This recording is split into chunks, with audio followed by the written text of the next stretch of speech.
Hello everyone, कैसे हो आप सभी लोग। आई होप आप बहुत अच्छे होंगे और अच्छे से तैयारी भी चल रही होगी। सो आज हम करने वाले हैं मंथली एमसीक्यू सीरीज का part 5 for the month of अगस्त। अगर आपने इसका प्रीवियस पार्ट नहीं देखा है, पार्ट नंबर 4, तो आप आई बटन पर क्लिक कर सकते हो। यहाँ पे आपको इसका लिंक विजिबल हो जाएगा और इस लेक्चर की जो पीडीएफ है वो हम शेयर करेंगे हमारे टेलीग्राम चैनल पे, जिसका लिंक आपको डिस्क्रिप्शन बॉक्स में मिल जाएगा। ठीक है, तो चलिए जल्दी से स्टार्ट करेंगे आज का लेक्चर। सो पहला क्वेश्चन है, the Chinese American physicist Sang Dao Lee recently in August passed away. In which year he became the second youngest scientist to receive the Nobel Prize for Physics? तो यहाँ पे आप इनकी इमेज देख सकते हैं सांग दाओ ली की, और इन्हें नोबेल प्राइज दिया गया था 1957 में along with the चेन निंग यांग। ठीक है, इनके साथ इन्होंने ये आपका जो अवार्ड है नोबेल प्राइज ये शेयर किया था। चाइनीज थियोरेटिकल फिजिसिस्ट ये हैं। ठीक है, एंड यहाँ पे आपको नोट करना है, इनको ये अवार्ड दिया गया था for their penetrating investigation of a party loss which was led to important discoveries regarding the elementary particles. Now जो आपके सांग दाओ ली थे, ये यंगेस्ट फुल प्रोफेसर आपके बने थे इन यूनिवर्सिटी फैकल्टी हिस्ट्री।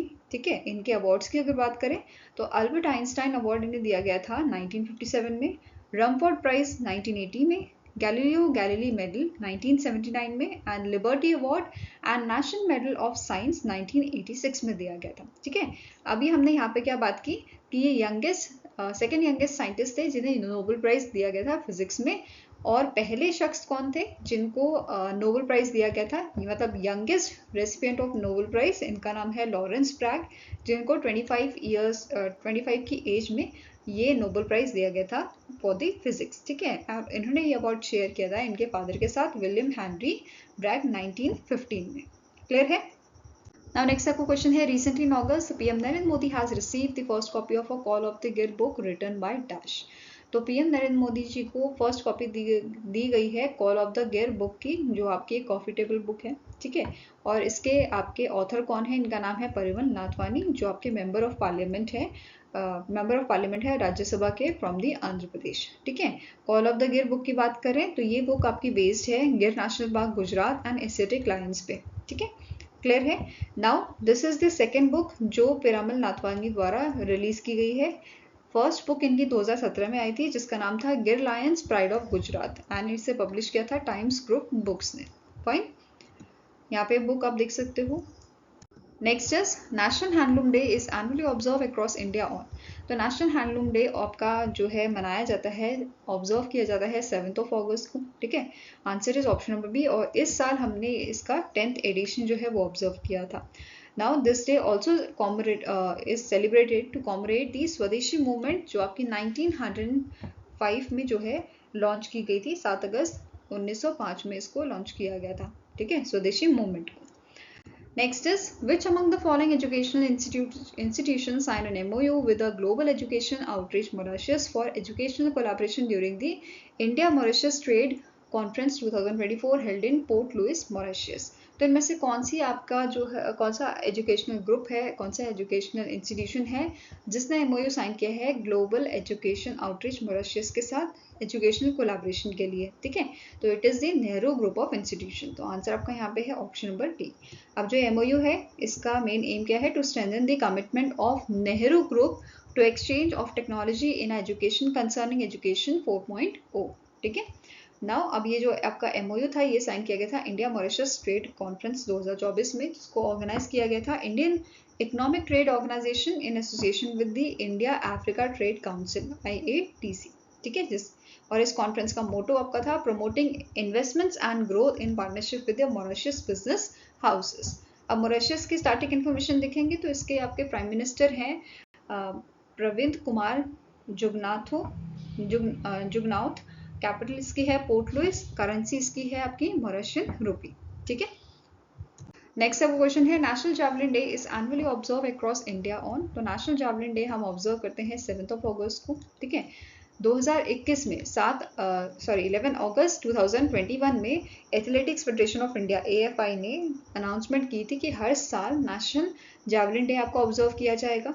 ठीक है, और हमने फर्स्ट जो नेशनल जैवलिन डे था वो कब ऑब्जर्व किया था, 2022 में। ठीक है, 7 अगस्त 2022 को जो है इसकी शुरुआत की गई थी, और इस डे को हमने इसलिए मनाना स्टार्ट किया था क्योंकि नीरज चोपड़ा जी ने जो है 2020 का जो ओलंपिक था, ठीक है, टोक्यो ओलंपिक जो था, वहाँ पे गोल्ड मेडल जीता था फॉर इंडिया, ठीक है। जैवलिन थ्रो में ये पहला गोल्ड मेडल जीता गया था और इसी वजह से 7 अगस्त 2022 से हमने नेशनल जैवलिन डे ऑब्जर्व करना स्टार्ट किया था। क्लियर है?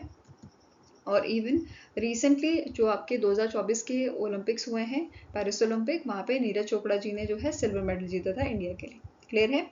Now next question is, name the company that has topped the Fortune Global 500 list for 2024 as the largest company by revenue, which is 648.1 billion US dollar. तो सबसे ज़्यादा कौन सी company का revenue यहाँ पे रहा है? It is Walmart of USA, ठीक है। आंसर आपका यहाँ पे है ऑप्शन नंबर ए। अगर हम यहाँ पे टॉप 10 कंपनीज की बात करें तो फर्स्ट आपकी आती है Walmart, followed by Amazon, state grid, Saudi Aramco, Sinopec group of China, then China National Petroleum, Apple, United Health Group, Berkshire Hathaway and CVS Health। तो ये सारी आपके टॉप 10 कंपनीज थी जिन्होंने अपनी टॉप 10 पोजीशन बनाई है इस 500 लिस्ट में, ठीक है। अब जो लिस्ट है it was release by the Fortune, ठीक है। किसने रिलीज की है इस रैंकिंग को? फॉर्च्यून द्वारा इसे पब्लिश किया गया है and it was the 70th edition जो आपका रिलीज किया गया है, ठीक है। Now, this list ranks the world's largest companies by revenue and the most authoritative looks across industries worldwide।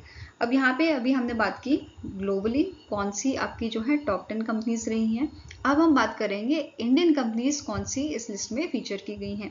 तो सबसे पहला नंबर आपका है रिलायंस इंडस्ट्रीज का, जिसका सबसे ज़्यादा रेवेन्यू हमें देखने को मिला है इंडियन कंपनीज में, ठीक है, which is followed by LIC जो ग्लोबली 95th पोजिशन पे थी, followed by Indian Oil 116th position, 178 position पे SBI है, देन 180 पे oil and natural gas, followed by Bharat petroleum, Tata Motors, HDFC bank, Rajesh export, ठीक है। ये सारी आपकी जो कंपनीज थी ये इस लिस्ट में इंडियन कंपनीज जो इस लिस्ट में फीचर की गई थी और HDFC बैंक जो है ये फर्स्ट टाइम इस लिस्ट में फीचर किया गया है, ठीक है। Now next question is, what is the primary objective of Million Designer Billion Dreams initiative recently launched by DAY-NRLM? तो इसका मेन और प्राइमरी ऑब्जेक्टिव क्या है? To empower the individuals with system design knowledge, ठीक है। मेन इसका जो M है या इस इनिशिएटिव का मेन एम क्या है, इसे अगर हम डिटेल में देखें तो it provides the system design knowledge to the individuals across India. किस चीज के लिए? टैकल करने के लिए कॉम्प्लेक्स सोसाइटल इश्यूज को, and it is led by the LEAP in collaboration with DAY-NRLM, ठीक है। लीप क्या है? It is a product of a multidisciplinary work by the Harvard's design laboratory, transform rural India foundation and it is funded by the Bill and Melinda Gates foundation. Clear है? Now next आपको question है, the quality council of India introduces the QCI Surajay recognition and ranking framework designed to drive excellence among states to improve citizens' quality of life for Viksit Bharat. This framework is categorized under the 4 pillars. Which among the following does not belong to these pillars? ठीक है, तो ये जो framework है इसे 4 pillars में categorise किया गया है। अब आपको फाइंड आउट करना है कि इनमें से गलत पिलर्स कौन सा है, ठीक है। तो इट इज प्रतिनिधि विच इज रिप्रेजेंटेटिव, तो ये इसका कोई पिलर नहीं है। 4 पिलर आपके हैं, शिक्षा, स्वास्थ्य, समृद्धि एंड सुशासन, ठीक है। These are the 4 pillar of this framework. Fine. अब जो फ्रेमवर्क है इसका मेन एम है प्रमोट करना high standards, best practices, continuous improvement across key sectors in India and paving the way for states to achieve and maintain the high standards of excellence, ठीक है। अब यहाँ पे अगर हम बात करें इन पिलर्स की, तो जो ये एडिशन था इन मंथ ऑफ अगस्त इसे रिलीज किया गया था, जिसमें 3 पिलर को जो है 3 पिलर की रैंकिंग प्रोवाइड यहाँ पे की गई है। कौन कौन से पिलर हैं? शिक्षा। अब रैंकिंग फ्रेमवर्क इसका है highest number of accreditation, assessment and rating. States में से टॉप किया है आपका उत्तर प्रदेश ने, एंड यूनियन टेरिटरी में आपका नाम है न्यू दिल्ली का, ठीक है। स्वास्थ्य की बात करें तो इसमें आपके 2 फ्रेमवर्क आ जाते हैं। पहला है कंप्लीट सर्टिफिकेशन इन आयुष्मान आरोग्य योजना। इसमें स्टेट्स की अगर बात करें तो पहला आपका स्टेट आ जाता है Chhattisgarh, then Karnataka, Kerala, Rajasthan, Mizoram and Manipur. Whereas union territory first number पर आपकी है चंडीगढ़, जिसमें 100% सर्टिफिकेशन हमें देखने को मिला है, followed by Jammu and Kashmir, ठीक है, which is 71.43%। Next is medical entry level testing labs, that is melt ranking, ठीक है, national aggradation board for testing and calibration laboratories NABL। तो इसमें तमिलनाडु और महाराष्ट्र का नाम आपका है, वेरस इसमें यूनियन टेरिटरी में आपका टॉप किया है न्यू दिल्ली ने, एंड सेकंड नंबर पे आपका जम्मू एंड कश्मीर है, ठीक है। And the last pillar is समृद्धि, highest number of zero defect and zero effect certification, इसमें आपका गुजरात, कर्नाटक और राजस्थान है in the state category, and union territory में आपका जम्मू एंड कश्मीर और न्यू दिल्ली है। देयर इज नेक्स्ट आपका रैंकिंग फ्रेमवर्क जो है it is MSME, micro small and medium enterprises, competitive lean manufacturing of a lean production scheme MCLS scheme के तहत, state में आपका है महाराष्ट्र एंड बिहार, ठीक है। यूनियन टेरिटरी में कोई यहाँ पे मेंशन नहीं किया गया है, please. Fine. Now quality council of India की अगर बात करें तो करंट चेयरपर्सन के हैं जेक्सी शाह, हेडक्वार्टर है न्यू दिल्ली में, और इसे 1997 में स्टैब्लिश किया गया था। Fine. Next is, in August 2024, Ministry of Women and Child Development has reconstituted the Executive Council, that is EC, and General Body, that is GB, of a National Institute of Public Corporation and Child Development, NIPCCD, जिसका headquarter आपका न्यू दिल्ली में located है। After the more than 50 years, who is a current chairperson of a National Institute of Public Corporation and Child Development, NIPCCD। तो इस organisation का current chairperson कौन है? इनका नाम है अन्नपूर्णा देवी। क्या नाम है? अन्नपूर्णा देवी। तो आंसर हो जाएगा ऑप्शन नंबर बी। अब यहाँ पे अगर हम बात करें तो जो ओल्ड EC है, जो आपका ओल्ड एग्जीक्यूटिव काउंसिल है एंड जनरल बॉडी है, that were originally formed in 1966 when NIPCCD was registered under the Societies Registration Act of 1860, ठीक है। अब GB की बात करें, जनरल बॉडी जो है इसमें करंटली या अभी जो है 22 मेंबर हैं, पहले 94 हुआ करते थे, वेरस EC में एग्जीक्यूटिव काउंसिल में टोटल अभी आपके 13 मेंबर हैं, अर्लियर इट वॉज 21 मेंबर्स, ठीक है। जो हमारे यूनियन मिनिस्टर हैं अन्नपूर्णा देवी, ये करंटली प्रेसिडेंट आपकी हैं GB की जनरल बॉडी की, एंड चेयरपर्सन आपकी हैं एग्जीक्यूटिव काउंसिल की। तो ये सारी चीजें आपको ध्यान में रखनी है। Fine. Now as per the constitution of NIPCCD, जो GB है ये फॉर्मुलेट करता है ओवरऑल पॉलिसीज को इंस्टीट्यूट की, वेयरएज जो EC है ये मैनेज करता है एडमिनिस्ट्रेटिव अफेयर्स को ऑफ द इंस्टीट्यूट। क्लियर है? Now next is which country host the international air exercise Tarang Shakti 2024। तो इनमें से कौन सी कंट्री है जिन्होंने तरंग एक्सरसाइज को जो है तरंग शक्ति एक्सरसाइज को होस्ट किया है? तो it is done by the India, ठीक है। इंडिया ने इसे होस्ट किया है और 2 फेजेस में ये आपका जो एक्सरसाइज है वो होगा। पहला आपका जो है अगस्त मंथ में स्टार्ट हुआ है in the Tamil Nadu, and second phase Rajasthan में आपका होगा in the month of September, ठीक है। इस इवेंट का मेन एम क्या है? स्ट्रेंथन करना स्ट्रेटेजिक रिलेशंस। टोटल यहाँ पे 51 कंट्रीज को इन्वाइट किया गया है और 30 पार्टिसिपेंट्स यहाँ पे आपके रहेंगे, ठीक है। फर्स्ट फेज जो आपका तमिलनाडु में चल रहा है, it features France, Germany, Spain and UK, और जर्मनी की जो एयरफोर्स है ये फर्स्ट टाइम इंडिया में आपकी आएगी फॉर दिस एक्सरसाइज, ठीक है। सेकेंड फेज जो है जो राजस्थान में होगा, इसमें Australia, Bangladesh, Greece, Singapore, UAE and USA जो है वो पार्टिसिपेट करेंगे। फाइन। नेक्स्ट क्वेश्चन है, who was recently in August named as a chief adviser of a Bangladesh interim government by president Mohammed Shahabuddin. तो आंसर आपका यहाँ पे है इट इज मोहम्मद यूनसन, ठीक है, यूनस। इनका नाम है option number C Mohammed Yunus, जिनको चीफ एडवाइजर बनाया गया है बांग्लादेश की इंटरिम गवर्नमेंट का, ठीक है। किसने बनाया है? President of Bangladesh Mohammed Shahabuddin. Fine. अब मोहम्मद यूनस जो हैं एंड इनका जो ग्रामीण बैंक है, ठीक है, मोहम्मद यूनस एंड इनका जो ग्रामीण बैंक है, इन्हें नोबेल पीस प्राइज दिया गया था आपका 2006 में for their work to create economic and social development from below, ठीक है। यहाँ पे आप इमेज देख सकते हो मोहम्मद यूनस की। देन नेक्स्ट है, द इंडियन आर्मी कंडक्टेड पर्वत प्रहार exercise in dash focusing on high altitude warfare and operation. तो इंडियन आर्मी ने कंडक्ट की है पर्वत प्रहार एक्सरसाइज आपके लद्दाख में, ठीक है। कहाँ पे ये आपकी जो है परफॉर्म की गई है? इन दी लद्दाख, ठीक है।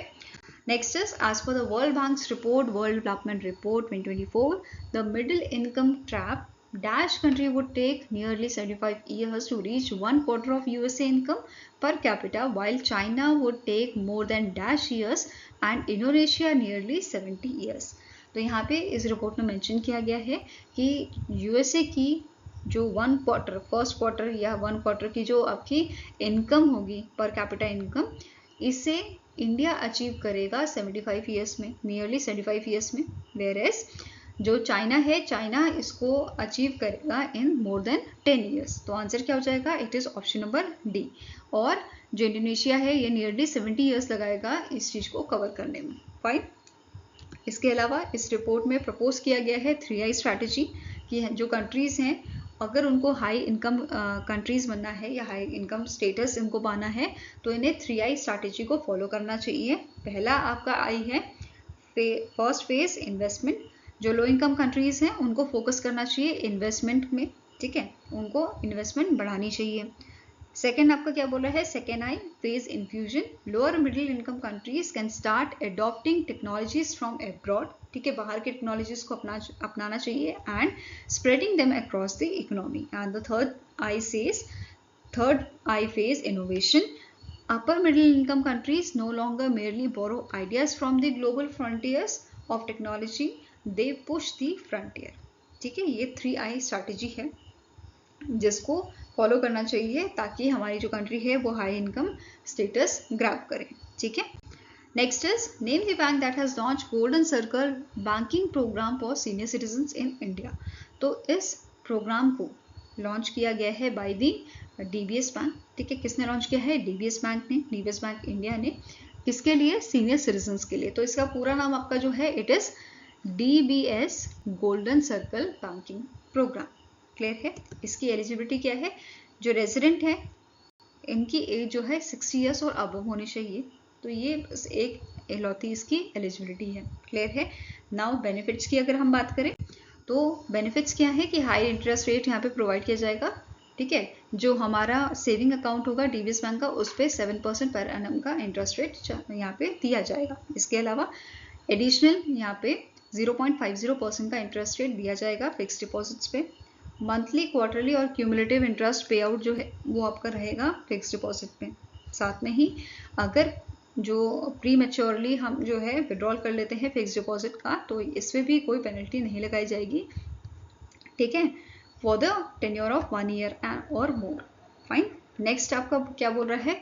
डिस्काउंट रेट यहाँ पे प्रोवाइड किया जाएगा 0.50% का on overdraft against the FD and deposit loan. 0 transaction fee होगी नेफ्ट, RTGS और डुप्लीकेट स्टेटमेंट्स के लिए. Then unlimited free domestic ATM transaction किए जा सकते हैं. इसके अलावा यहाँ पे कोई ज़रूरत नहीं है मेंटेन करने की monthly average balance when you are book on FD of 2 lakh and above for a tenure of 1 year और मोर. ठीक है. इसके अलावा नेक्स्ट आपका पॉइंट क्या बोल रहा है? No annual charges on debit card and attractive rates यहाँ पे आपके रहेंगे गोल्ड लोन और डिस्काउंट ऑन प्रोसेसिंग फी. तो ये सारी चीज़ें यहाँ पे मेंशन की गई है. तो इस टाइप का बेनिफिट्स यहाँ पे सीनियर सिटीजन्स को दिया जाएगा. फाइन. DBS बैंक इंडिया की बात करें तो MD and CEO इसके हैं सुरजीत सोम. हेडक्वार्टर है मुंबई महाराष्ट्र में और इसको it was founded in the year 1994. Clear है? नाउ नेक्स्ट आपका क्वेश्चन है according to the sovereign wealth fund institute that is SWFI top 100 largest central bank ranking by total asset 2024, the RBI Reserve Bank of India ranked dash globally with a current total asset of 839 billion US$. तो recently sovereign wealth fund institute जो है इन्होंने ranking release की है जिसमें top 100 largest central banks की ranking जो है लाई गई है जिसमें रिजर्व बैंक ऑफ इंडिया का भी नाम है और RBI जो है वो 12th नंबर पे आपका स्टैंड करता है ग्लोबली. ठीक है, ये याद रखना है. RBI की जो रैंकिंग है वो है आपके 12th नंबर पे इन दी वर्ल्ड. ठीक है. टॉप 5 अगर हम सेंट्रल बैंक्स की बात करें तो पहले नंबर आपका आता है फेडरल रिजर्व सिस्टम का. ठीक है, जो आपका नॉर्थ अमेरिका का बैंक है. Then People's Bank of China, Bank of Japan, Deutsche, Bundesbank and Bank of France. तो ये आपके टॉप 5 सेंट्रल बैंक्स हैं जिनका जो टोटल एसेट है वो सबसे ज़्यादा है. इसके अलावा 6 नंबर पे है Norges Bank of Europe, Bank of Italy, Bank of England, Bank of Spain, Swiss National Bank Central Bank of Brazil followed by RBI, Reserve Bank of India at 12th place. ठीक है, now sovereign wealth fund institute की बात करें जिन्होंने इस ranking को release किया था, तो इसके चेयरमैन है लक्ष्मी नारायण, कॉर्पोरेट ऑफिस इसका है लास वेगस, नेवाडा, USA में। क्लियर है। Now next question है, which organization has been granted a certificate of registration from RBI as an NBFC investment and credit company, that is NBFC ICC? तो answer here is option number A, Larsen and turbo finance limited को यहाँ पे RBI द्वारा grant किया गया है certificate of registration. Clear है। Now earlier this NBFC was registered as a NBFC core investment company, but कुछ टाइम पहले Larsen and turbo finance, Larsen and turbo infra credit limited and L&T mutual fund trustees limited का एमलगेशन हुआ था और इस organisation ने NBFC ICC का जो आपका सर्टिफिकेट ऑफ रजिस्ट्रेशन है, जो लाइसेंस है, उसके लिए अप्लाई किया था एंड नाउ RBI द्वारा इनको ये लाइसेंस, ये सर्टिफिकेट ऑफ रजिस्ट्रेशन जो है वो ग्रांट किया गया है। क्लियर है। नाउ स्टार्टिंग इन्फॉर्मेशन की बात करेंगे तो L&T फाइनेंस लिमिटेड के करंट MD एंड CEO है सुदीप्ता रॉय, हेडक्वार्टर इसका लोकेटेड आपका मुंबई, महाराष्ट्र। क्लियर है। Next is the RBI has extended the dash for short term loans avail through the Kisan Credit Card for agriculture and allied activities for the financial year 2025। तो RBI ने इन पांचों में से कौन सी स्कीम को जो है एक्सटेंड किया है, ठीक है, फाइनेंशियल ईयर 2025 तक, तो it is MISS, modified interest subvention scheme को जो है एक्सटेंड किया गया है। क्लियर है। नाउ यहाँ पे इन्होंने क्या बोला है, जो लोन लिमिट है, ये स्कीम बेसिकली आपको इंटरेस्ट सबवेंशन लोन यहाँ पे प्रोवाइड करती है up to 3 lakh for crop and allied activities, जिसमें आपका जो है पशुपालन आ जाता है, ठीक है, एनिमल हस्बेंड्री आ जाता है, डेयरी फिशरीज, ये सब इसमें इंक्लूडेड आपका होता है। ठीक है। इंटरेस्ट रेट की बात करें तो 7% का यहाँ पे बेसिक इंटरेस्ट रेट रखा गया है, वेयरएस यहाँ पे सबवेंशन दिया जा रहा है जो है लेंडिंग इंस्टीट्यूशंस को, जैसे इसमें आपका पब्लिक सेक्टर बैंक्स आ गए, ठीक है, प्राइवेट सेक्टर बैंक्स या जो आपके स्मॉल फाइनेंस बैंक हो गए, इन सब को यहाँ पे क्या बोला गया है कि सबवेंशन इनको है 1.5% का। ठीक है। एडिशनल 3% सबवेंशन यहाँ पे दिया जाएगा या अवेल किया जा सकता है अगर जो पर्सन है वो टाइमली रीपेमेंट करता है लोन का। ठीक है। Next is special provision. इसमें क्या है, जो स्कीम है ये सपोर्ट करती है स्मॉल फार्मर्स को for storing produce in accredited warehouses for up to 6 months post harvest and offer special provision for loans restructured due to the natural calamities। ठीक है। साथ में ही अगर इन सब बेनिफिट्स का फायदा आपको लेना है, ठीक है, तो आपको जो आधार कार्ड आपका है वो लिंक करना होगा, वो मैंडेटरी है यहाँ पे कि आधार लिंकेज होना ही चाहिए। ठीक है। And the last is reporting requirements यहाँ पे जो है कि बैंक्स जो हैं they are required to report detail data on a Kisan Rin portal and ensure claims are certified by the statutory auditors till the by the 30th June 2025। ठीक है। तो ये सब यहाँ पे मेंशन किया गया था। Fine. Now next is, which among the following bank has entered into a strategic bank assurance partnership with Edelweiss Life Insurance Company? तो इनमें से कौन सा आपका स्मॉल फाइनेंस बैंक है जिसके साथ बैंक अश्योरेंस टाई अप किया गया है या पार्टनरशिप की गई है by the Edelweiss Life Insurance Company? तो answer here is it is your capital small finance bank. ठीक है। कौन सा बैंक है? It is a capital small finance bank जिसका हेडक्वार्टर आपका लोकेटेड है जालंधर, पंजाब में एंड इसके करंट MD एंड CEO हैं सर्वजीत सिंह शर्मा। क्लियर है। Next is, recently in August, the Pine Labs has launched UPI Setu, India का पहला UPI फोकस पेमेंट प्लेटफॉर्म। किस चीज के लिए? For business and developers in partnership with dash bank. So कौन से बैंक के साथ मिलके पाइन लैब्स ने UPI सेतु को लॉन्च किया है? तो it is your private sector bank Axis Bank. ठीक है। कौन सा आपका बैंक है? ये प्राइवेट सेक्टर बैंक है जिसका नाम है एक्सिस बैंक और इन दोनों के कोलैबोरेशन से UPI सेतु को लॉन्च किया गया है। Fine. Next is, who is appointed as a new chairman of State Bank of India? तो स्टेट बैंक ऑफ इंडिया के नए चेयरमैन आपके बनाए गए हैं CS शेट्टी या चला श्रीनिवासुलु शेट्टी। ठीक है। Answer is option number D। Now इसके अलावा यहाँ पे एक MD जो है वो अपॉइंट किए गए हैं स्टेट बैंक ऑफ इंडिया के, जिनका नाम आपका है राणा आशुतोष कुमार। क्लियर है। The Appointment Committee of Cabinet has appointed Rana Ashutosh Kumar Singh as MD of SBI। तो करंटली जो है 4 MD हैं SBI के, CS Shetty, Ashwini Kumar Tiwari, Vinay M Tonse and Rana Ashutosh Kumar Singh. यहाँ पे आप इनकी इमेज देख सकते हो और ये इमेज आपकी है CS शेट्टी जी की। क्लियर है। नाउ नेक्स्ट आपको क्वेश्चन है, name the personality who is appointed as a prime minister of Tunisia.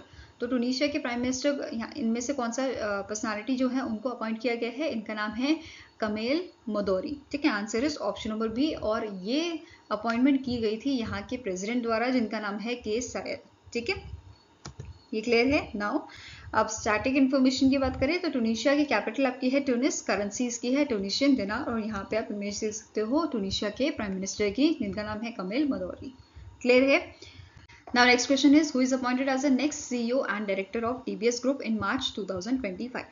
तो नेक्स्ट ईयर इनमें से कौन से शख्स हैं जिनको सीईओ और डायरेक्टर बनाया जाएगा डीबीएस ग्रुप का। तो answer here is option number B, इनका नाम है तन सू शान। ठीक है, ये जो है ये फर्स्ट लेडी हैं जो सीईओ एंड डायरेक्टर बनेंगी इस ग्रुप की। यहाँ पे आप इनकी इमेज देख सकते हो। ठीक है, और इनको यहाँ पे अपॉइंट किया गया है deputy CEO of DBS group. Recently इनको डेप्यूटी सीईओ बनाया गया है। अब पूछा जाए अगर कि करंट सीईओ कौन है आपके डीबीएस ग्रुप के, तो इनका नाम है पीयूष गुप्ता। यहाँ पे आप इनकी इमेज देख सकते हो। ठीक है, ये करंट सीईओ और डायरेक्टर हैं जिनका टेन्योर आपका 28 मार्च 2025 में फिनिश हो जाएगा। ठीक है, नेक्स्ट क्वेश्चन है, which among the following institutions recently in August has developed energy harvesting shoes with GPS tracking in partnership with DRDO. तो इनमें से कौन सा इंस्टीट्यूशन है जिसने डीआरडीओ के साथ मिलकर एनर्जी हार्वेस्टिंग शूज को डेवलप किया है। तो आंसर आपका है इट इज आईआईटी इंदौर। ठीक है, answer is option number D, IIT Indore और डीआरडीओ ने मिलकर से डेवलप किया है, जो स्पेसिफिकली डिजाइन किए गए हैं सोल्जर्स के लिए। ठीक है, और यहाँ पे इन शूज़ में टेक्नोलॉजी आपकी यूज़ की गई है ट्रायोबो इलेक्ट्रिक नैनो जनरेटर, जो इलेक्ट्रिसिटी जनरेट करेगा जब भी सोल्जर उन जूतों को पहन के चलेंगे। एंड इसमें जीपीएस जो है जीपीएस ट्रैकिंग भी यूज़ की गई है, ताकि उनकी लोकेशन को जो है रियल टाइम लोकेशन को फाइंड आउट किया जा सके, उसे ट्रैक किया जा सके। ठीक है, अब रिसेंटली जो है पहला बैच 10 पेयर जो है इन शूज़ का वो आपका सेंड किया गया है, सप्लाई किया गया है डीआरडीओ को। फाइन। Now next question है, the veteran Communist Party leader Buddhadev Bhattacharjee recently passed away. He was former chief minister of which state? तो ये आपके चीफ मिनिस्टर रहे हैं वेस्ट बंगाल के। ठीक है, इनका जो टेन्योर है आपका ये 2000 से 2001, 2001 से 2006 और 2006 से 2011। तो ये इनका टेन्योर यहाँ पे रहा है और इन ईयर्स में ये सीएम आपके रहे हैं वेस्ट बंगाल के। ठीक है, नाउ नेक्स्ट क्वेश्चन है, the quit India movement day या अगस्त क्रांति day is annually observe across India on dash. तो क्विट इंडिया मूवमेंट डे आपकी जो है स्टार्ट की गई थी 8 अगस्त 1942 को, और इसी दिन को हम ऑब्जर्व करते हैं क्विट इंडिया मूवमेंट डे। ठीक है, 8 अगस्त को। तो answer is option number C, ये क्लियर है। और इस बार हमने जो है 82nd एनिवर्सरी इसकी ऑब्जर्व की थी क्विट इंडिया मूवमेंट डे की। ठीक है, next is, which among the following organization has secured the long-term loan of 25.5 billion Japanese yen from the Japan Bank for International Corporation, that is JBIC, to finance 300.3 megawatt wind energy project of Ostro Canada Power Private Limited, that is OKPPL in Chitradurga Karnataka. तो इनमें से कौन सी organisation है जिसे जो है long term loan 25.5 million Japanese yen का receive हुआ है या इन्होंने सिक्योर किया है फ्रॉम द JBIC। तो आंसर आपका हो जाएगा it is power finance corporation limited. ठीक है, कौन सी कंपनी है, power finance corporation limited. And जो ये लोन है ये को फाइनेंस किया जा रहा है by the Sumitomo Mitsui Banking Corporation, that is SMBC, Bank of Yokohama Limited, सिंघा Bank Limited and Bank of Fukuoka Limited. ठीक है, दैट इज BOF। तो ये सारे आपके को फाइनेंस थे। ठीक है, इस लोन को को फाइनेंस कर रहे हैं। अब आपको नोट करना है जो ये लोन है it is a part of a green initiative of JBIC। Green initiative जहाँ पे बेसिकली प्रमोट किया जाता है सस्टेनेबल डेवलपमेंट को and to reduce carbon emission. ठीक है, अब ग्रीन इनिशिएटिव का फुल फॉर्म भी याद रखना है, global action for reconciling economic growth and environmental preservation. तो ये ग्रीन इनिशिएटिव का पूरा फुल फॉर्म आपका है। ठीक है, नाउ PFC की बात करें तो करंट CMD इसके हैं परमिंदर चोपड़ा। हेडक्वार्टर लोकेटेड आपका न्यू दिल्ली में और इसे 1986 में एस्टैब्लिश किया गया था। Fine. Next is, the SEBI has appointed dash as a managing director and chief executive officer of a multi commodity exchange of India limited. That is MCX का MD and CEO किसको appoint किया गया है सेबी द्वारा? It is Praveena Rai. क्या नाम है इनका? प्रवीणा राय। और इनसे पहले इस पोजीशन पे आपके PS रेड्डी थे, जिनका नाम है पदाला सुबी रेड्डी। क्लियर है? नाउ अब प्रवीणा राय जी की बात करें तो करंटली ये सर्व कर रही हैं chief operating officer in the NPCI।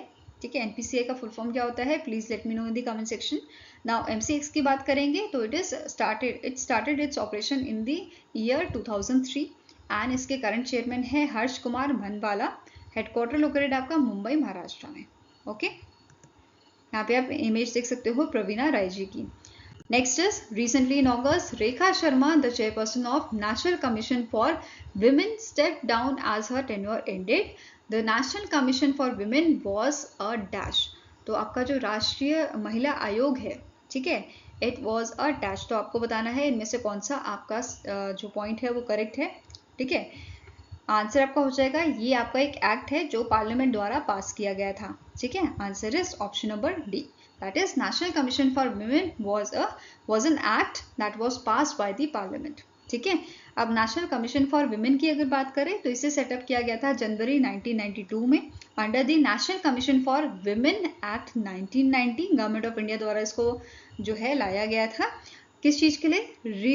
To review the constitutional and legal safeguard for women, recommend remedial legislative measures, facilitate readdressal of grievances and to advise the government on all policies matter affecting the women। and इसका main M था, इसको लाने का main aim क्या था कि to raise the concern for women and to represent itself for their rights। तो ये इसका मेन मोटिव था नेशनल कमीशन फॉर वुमेन को लाने का। ठीक है, नेक्स्ट क्वेश्चन है, और rayon scholar and translator CG Rajagopal recently in August passed away. He won Sahitya Academy Translation Award in 2019 for translating dash from Hindi to Malayalam। तो CG Rajagopal जी जो हैं, जिनका रिसेंटली देहांत हो गया है, इन्होंने साहित्य अकेडमी ट्रांसलेशन अवार्ड जीता था 2019 में ट्रांसलेट करने के लिए श्री रामचरितमानस को। ठीक है, हिंदी टू मलयालम। ये क्लियर है? अब जो ओरिजिनल बुक है श्री रामचरितमानस की, ये आपकी पोएट्री है जिसे ऑथर किसने किया है? जिसे लिखा है तुलसीदास जी ने। ठीक है, नेक्स्ट आपका क्वेश्चन है, the Nagasaki day is annually observe across the globe on. So Nagasaki day हम ऑब्जर्व करते हैं 9 अगस्त को। ठीक है, अब इस दिन 1945 में USA ने एटॉमिक बॉम्बिंग की थी जापानीज सिटी जिसका नाम है नागासाकी। ठीक है, during the world war second. और इस साल हमने जो है इस डे का 79th एनिवर्सरी ऑब्जर्व किया है। फाइन, नाउ अब जो बॉम्ब यहाँ पे गिराया गया था इसका नाम क्या था? It was the fat man. और ये सेकेंड एटॉमिक बॉम्ब था जो नागासाकी पे गिराया गया था।